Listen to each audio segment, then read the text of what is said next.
Law of sines is used if you have a triangle and you want to know this angle and you have the side opposite and you're already given an angle on the other side opposite.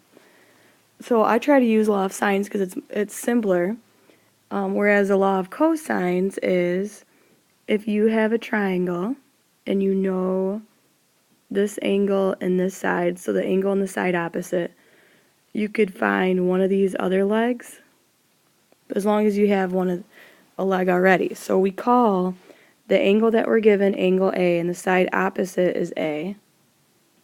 And then these two sides are B and C.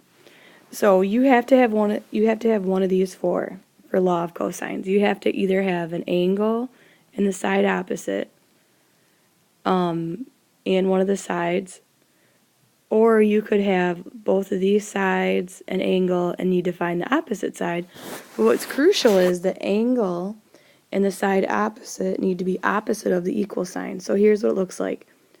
A squared equals, so A is the side that's opposite the angle, is equal to B squared plus C squared, and these two are interchangeable, minus 2BC times the cosine of the angle A. This is what I mean by the angle needs to be opposite of the side with the equal sign and in the triangle. So I'm going to set these up here. So if x, you have x, y, and z. Find x. So it's a lowercase x, which means it's a side length. So I write x, y, z. So lowercase y is 4, so that's a side length. Lowercase z is 9, that's a side length. And angle x is 16 degrees. So I'm trying to find this angle x. So this is a law of cosine situation because I have a side, angle, side, and then the side that's opposite the angle is what I want. So here's how I set this up. This should be 16, doesn't show up well. This is my A value, x, because it's opposite the angle. So I write x squared equals B squared plus C squared minus 2 times B times C, so 4 times 9, times the cosine of 16 degrees. So when you do this, when you solve for x, all you need to do is take the square root of all of this. You can do it at one time in your calculator. Make sure your mode is in degree. And there's your answer. Okay, second one, I'm going to set it up. Label x, y, z again. Lowercase x is 8.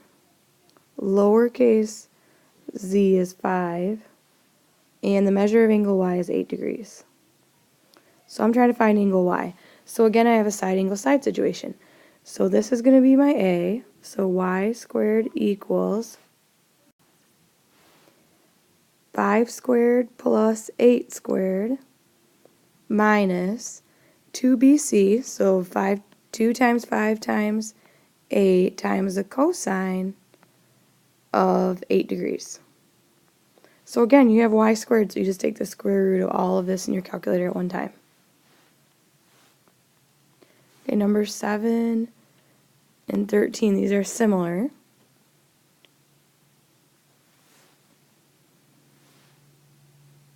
So I'm going to do one of these. So if I have x, y, z,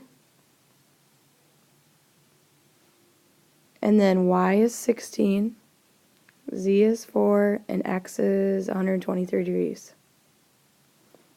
Got to find the side opposite. So this is going to be your A because it's opposite the angle. So I do x squared equals B squared plus C squared. So this is 4 squared plus 16 squared minus 2 times 4 times 16 times the cosine of 123 degrees. Then I just take the square root. Sometimes with law of cosines, we're trying to find the angle measure. All right, so we're going to still set up our triangle, x, y, z. So x is 32, y is 79, and z is 86. So this time we're trying to find angle y. So angle y is between the two sides. So the side that's opposite angle y is going to be your a. So this is going to be 79 squared. So I'm going to write a squared, which is 79 squared, equals b squared plus c squared, so 86 squared plus 32 squared, minus 2 times 86 times 32 times the cosine of a, or y in this case. So the key part here in solving doing the algebra on this is making sure that you add these two first. So add 86 squared plus 32 squared. So when I do that, I get 8420. And then 79 squared is 6241. And then I'm going to multiply negative 2 times 86 times times 32. So that's minus 5504 cosine of y. So what I see people do, a common mistake is they will combine these two and they'll do 8420 minus 5504, but you can't because this one has a cosine of y in it. So these two are not like terms. So then what I'm going to do is going to solve for cosine of y like it's a variable. So I'm going to subtract 8420 from each side.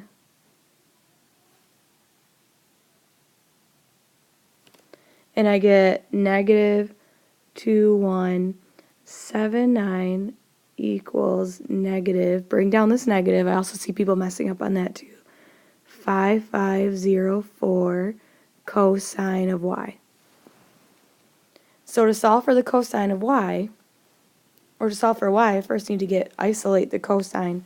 So I'm going to divide both sides by negative 5504. So I'll have cosine of y equals negative 2179 divided by negative 5504. So what I'm going to end up doing is doing the inverse. So inverse cosine of positive 2179, because a negative divided by negative is a positive, divided by 5504. And I get about 66.7 degrees. So when you have to solve for the angle, you have to do the inverse, and then just be very careful with doing your work on this, not combining all of these together at one time. So I'll do one more here. The sides of a triangle lot are 158 feet, 173 feet, and 191. Find the measure of the angle opposite the longest side. So this angle right here is what we're trying to find. It's opposite the longest side. So I'm going to have 191 squared equals 173 squared plus 158 squared minus 2 times 173 times 158 times the cosine of a. Call A. So I'm going to do 191 squared, which is 36481. I'm going to add these two up together, and I get 54893 minus, multiply those two, 54668 cosine of A. So I'm going to subtract 54893 from each side, and on the left-hand side I'm left with negative 18412 equals negative 54668 cosine of A. So I'm going to divide both sides by the coefficient of cosine A. And in the end, I'm going to do cosine inverse of positive 18412 over 54668, and it's approximately 70.3 degrees. That's the angle measure.